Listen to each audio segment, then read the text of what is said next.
going on? Thanks for clicking into this video. If you clicked into this video, I'm assuming that you are curious about the Ultraboost and how it stacks up against the AllBirds. Long story short, I got the AllBirds a little more than a year ago, and you know, I bought it on the promise that it was the world's most comfortable shoe. I bought it on recommendation by multiple friends, and you know, I gotta give it to them. They are pretty comfortable. This is about a year's worth of usage. You know, pretty comfortable shoe. I'll get into the characteristics of the shoe and all of that and how it stacks up against the Ultraboost. But I wanted to focus on two main categories. The first one is just the appearance and, you know, the job it serves. And then the second is just the fit and the comfort. All right, so let's jump into the appearance and usage. AllBirds, you know, I mean, if you take a look at it, right, I'm from the Silicon Valley, and so dress codes are a little bit more lax here. So this really holds up well in a boardroom. I would feel super comfortable wearing this, you know, in front of executive management, just because, you know, the culture in the Valley this is super appropriate. Put that against the Ultraboost. I wouldn't feel so comfortable wearing this. I mean, sometimes I do wear it, but I have to be very careful when I choose to wear this shoe. It's mainly on Fridays, or, you know, just days that are, you know, more lax dress code days. Maybe days that I don't have meetings with executive management, I will definitely wear this shoe. But I do have to think about that, right? So these are compare contrast between these two. A quick note on what the brand stands for. I mean, Adidas, I guess their slogan is "Impossible is nothing." That's kind of resonates a little bit. Versus the AllBirds, I don't know what the slogan or what they stand for is, but or what they stand for, but the AllBirds, you know, supposedly is made up of sheep wool, and New Zealand has a soft spot in my heart because that's where we took our honeymoon. So just something to keep in mind. If you don't care about like the honeymoon or the sheep wool and the New Zealand and the, you know, any of that, if you don't care about the startup, you know, kind of culture or supporting a startup, then I guess that doesn't mean much to you. But that's, you know, first, when we first got this, that was big in my mind, which is, you know, I want to support a startup, and, you know, just support New Zealand wool. The price, got this for about $100. I think that's how much it runs for. Doesn't really go on sale. Ultraboost, I think retails at $180. And got this on sale on Black Friday. It was like 89 bucks. So pretty much in the same ballpark, I'd say. And then the style and job, I kind of talked about it already. You would not use this to go on a walk or even a jog.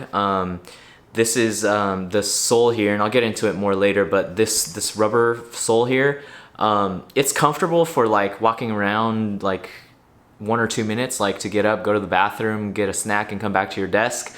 But it's not comfortable for like walking around the block or, you know, even, you know, hiking. Like, I don't know why they call this runners, because I don't think you should run in these shoes. They don't support your feet very well.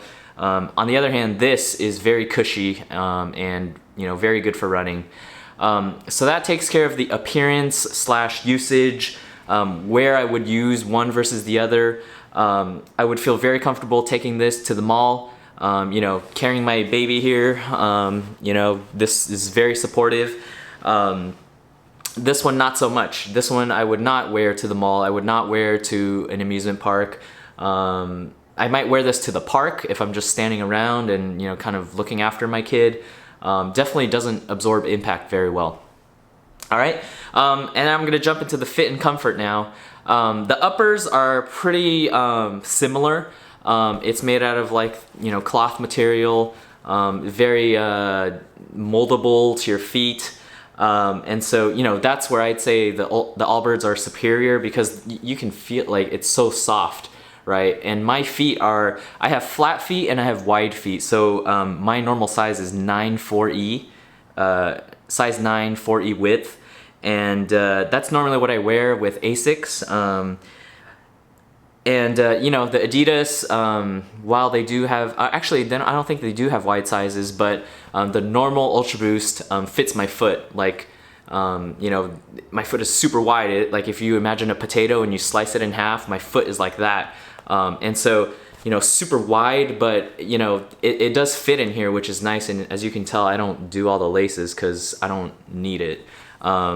When I put both of these shoes on, you know, because they are very movable and moldable, they don't have much plastic, you know, conforming or constricting.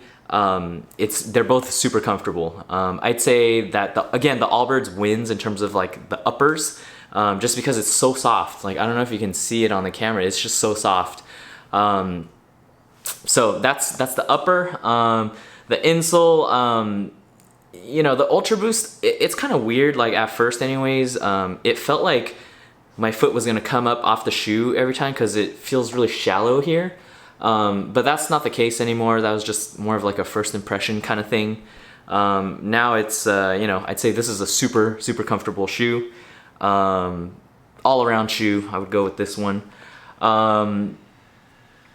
What else here? So I was talking about the actual sole here, like I don't even know what the technical terms are, but the rubber part, right? Definitely, if you're looking for comfort, if you're looking for something to walk around with, to run in, don't even look at the AllBirds. You know, I would put these in different classes. This is more for like office, walking around in a closed or indoors. I wouldn't take this outside at all. I would just take this to commute to work, at work, and then going home. This one is super good for walking around outside. You know, it's very cushy. You know, when you step, you get that like, you know, that cloud feeling that you're walking on clouds. This one, I don't think I ever got that feeling. Maybe at first, maybe for the first 2 weeks, but after that, you know, it just kind of turned into like a stiff rubber kind of thing. The tongue design, you know, for me as a dad, this is a dad's channel, I just need it to be easy to slip on, right? And so, as you can tell, like the AllBirds, when it's normally sitting, the tongue kind of like supports itself, which is nice, but I can't really put this on with one hand. Like, I slip my foot in here, and then the tongue like pushes itself up. And then I have to like, you know, use one hand to like pull this out, and I have to, you know, kind of do this around my foot. And it's just harder to put on. This one, just because it has like that sock design, you know, there's no tongue, I just slip my foot in and then I go like this, and then I'm off, right? So I'd say this is a lot easier to put on with one hand, especially if you're carrying a baby here. And that's that. So yeah, I think those are all the things I wanted to say about the Ultraboost versus the AllBirds. I don't know, you know, just a quick recap, I guess. In the office, I would definitely go with this. It's more presentable, especially to executive management. This one is, you know, like a Friday kind of deal. If you're gonna walk around a lot, definitely go with the Ultraboost. Don't even mess with the AllBirds. If you like to support, you know, startups and small market, local business sustainability, go with the AllBirds. I believe you can throw both of them in the washer, the what do you call it, the laundry. Yeah, I think that this shoe is just constructed more for like athleticism, athletics, walking around, jogging. Even the bottom, you can kind of tell. I mean, it's kind of not fair because I've had this for like a year and I've had this for like less than a month. So, you know, that, just full disclosure, that might come into play too. But yeah, I guess that's all I wanted to say. I mean, I guess I could do like a little like show and tell maybe. So there's that. So what I was saying earlier, if I wanted to try to put this on, I would have to like hold it by the tongue. And I'm not very flexible, like I could barely do this on a stool. Do this and then do this. It's like 2 steps. Whereas, and also like, you could tell like I have wide feet, right? So when I step down, you can see like that the sides kind of like pop out a little bit. But you can also tell plenty of room here, even with super wide feet. I usually get extra wide, 4E, and the AllBirds fit just right. With the Ultraboost, right, a little different. When I'm putting this guy on, it's sitting here. All I gotta do is slip my foot in, and then I just do this, or I'll pull on this thing right here, and I'm good. I'm off. Same thing here. The width is a little bit. It's really snug for me, but it's good. It stretches. There's some room here, even though this is not an extra wide size. So I'm happy with both. Again, I use them differently. Use this if I know I'm gonna have some time to go around the block, take breaks and go for a walk. I use this if I know I'm gonna be in back-to-back meetings, especially with upper management. That's how I use the two shoes. Those are the pros and the cons. This one over time, you know, I step on this and use it as a slipper, which is kind of nice around, you know, when doing stuff around the house in the garage. But yeah, hope that was helpful. If you're a dad, consider subscribing, especially a new dad. I have a 3-month-old and a 3-year-old, and you know, just on this channel I'll talk about fatherhood and stuff, but sometimes I just like to do a little spin-off and talk about tech, gear. Hope you found this helpful. Make it a great day. Catch you soon.